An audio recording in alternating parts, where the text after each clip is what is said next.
Opisyal nang inendorso ni Vice President Sara Duterte si re-election ni Senadora Amy Marcos para sa 2025 midterm elections.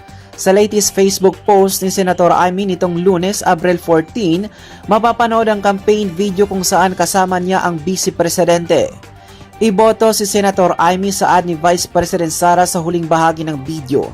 Matatanda ang pinag-usapan kamakailan ang larawang ibinahagi ng kontrobersyal na direktor na si Daryl Yap kung saan makikitang magkasama sina Senator Amy at Vice President Sara.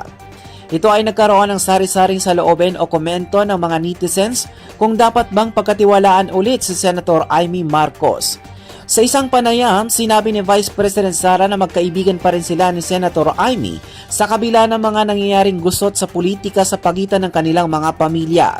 Suspecha ng ilan, iniindorso ng Vice Presidente ang senadora lalo na't kumalas na ang huli sa senatorial slate na kapatid nitong si Ferdinand Bongbong Marcos Jr. Samantala, inindorso naman ang kapwa senador at presidente ng Partido ng Demokratiko Pilipino Lakas Bayan o PDP Laban na si Senator Robin Padilla si Senator Amy kahit wala raw itong basbas ng partido at kanilang chairman na si dating Pangulong Rodrigo Duterte.